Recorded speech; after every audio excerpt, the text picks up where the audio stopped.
Hey everybody, this is Rick with Departure Heaven. I just saw this. This was uploaded 30 minutes ago by Israel National News. Okay, this is a live screenshot of what he is giving a speech. I want you to hear this and I'll give you my closing thoughts on it. I have a message. I have a message for President Macron. Today, Israel is defending itself on 7 fronts against the enemies of civilization. We're fighting in Gaza against Hamas, those savages who murdered, raped, beheaded, and burned our people on October 7th. We're fighting in Lebanon against Hezbollah, the most heavily armed terror organization in the world, which was planning an even greater massacre than October 7th on our northern border, and that has rocketed Israeli towns and cities for nearly a year. We're fighting against the Houthis in Yemen and the Shiite militias in Iraq and Syria that together have launched hundreds of drones and missile attacks against Israel. We're fighting against terrorists in Judea and Samaria who are trying to murder civilians in the heart of our cities. And we're fighting against Iran, which last week fired over 200 ballistic missiles directly at Israel, and which stands behind the 7 front war against Israel. As Israel fights the forces of barbarism led by Iran, all civilized countries should be standing firmly by Israel's side. Yet President Macron and some other Western leaders are now calling for an arms embargo against Israel. Shame on them. Is Iran imposing an arms embargo on Hezbollah, on the Houthis, on Hamas, and on its other proxies? Of course not. The axis of terror stands together. But countries who supposedly oppose this terror axis call for an arms embargo on Israel. What a disgrace. Well, let me tell you this. Israel will win with or without their support, but their shame will continue long after the war is won. For in defending ourselves against this barbarism, Israel is defending civilizations against those who seek to impose a dark age of fanaticism on all of us. Rest assured, Israel will fight until the battle is won, for our sake and for the sake of the peace and security of the entire world. Okay, guys, you heard it from him. They're fighting on 7 fronts. In the Bible, it says, folks, that the world shall turn against Israel. There's a verse in there. I didn't pull it up before this recording. You could look it up. Just Google verses about how they will turn against Israel.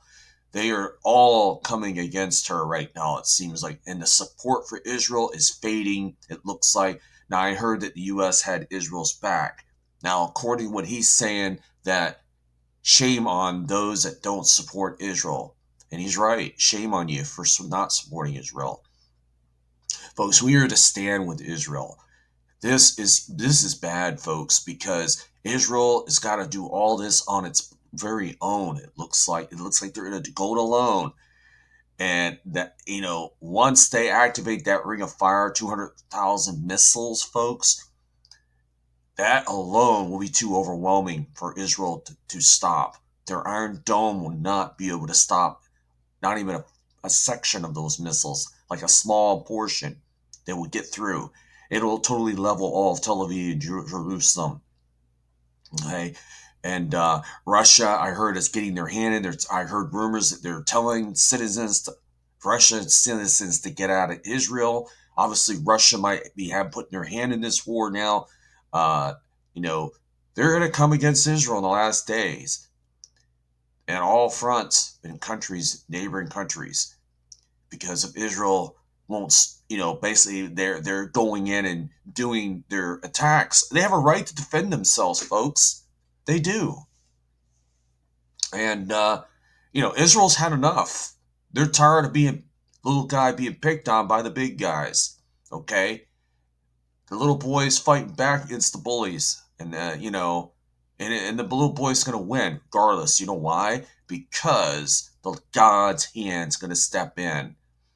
Now I'll tell you how I think that's gonna happen. I don't think God's gonna, when they all start talking, He's not gonna rain down fireballs from heaven. That would just be terrifying. It'd be all over the news. It'd be something, you know, It just won't happen the way I don't think it will. If God's going to, remember, I don't see anybody coming in and negotiating any deals. I don't see anybody's trying to stop this war. Okay.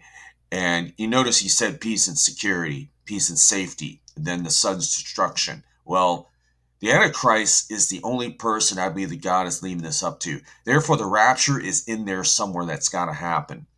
Remember, the rapture comes first, and then the Antichrist can come out onto the scene, and he stops these wars from escalating any further before it goes into a full-blown nuclear war between Russia and all the countries over Israel. I believe this is how nuclear war will be started, World War III.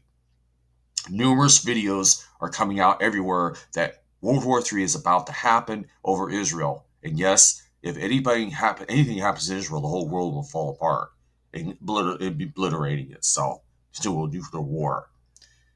Okay, folks, understand this, that we are about to go home at any moment. By the way, I learned yesterday that the new moon was spotted on Friday, and that begun the 10-day feast holiday, which the Feast of Tabernacles, Feast of Trumpets. Now, this sort of contradicts my video before this video about me saying not to be watching too much at that. Watch the signs of Israel. Well, it is still the highest watch date of the year, Feast of Trumpets. I will say that. Okay, but all I said in that video is if it doesn't happen during that high watch period, is rapture still coming because of this war, and the biggest sign is this war. Okay, you know, and what if all this war stuff wasn't going on during the Feast of Trumpets? You know, we've had previous years during this holiday, there was no wars going on. This is the first time in history we've had Israel at war during the Feast of Trumpets. That's what makes this Feast of Trumpets more special. 2024, folks. And you think about that. And we're in the year 2031. That is the year that we think Christ is coming back. That may explain why this is going on in the middle of feast holidays. Get your boarding passes ready. We're getting ready to go up into the sky, folks. We're getting ready to fly on board Flight 777. You better have Jesus Christ in your heart, folks. Stop playing around with your eternity. Subscribe, like my videos, share them. Most of all, just you need to find Jesus Christ right now. All right, guys, I love you. Until next video. Don't forget this coming Monday, Prophecy Mondays at 8:30 p.m. Eastern Standard Time. We coming on our show every Monday, Prophecy Mondays. I will talk to you later.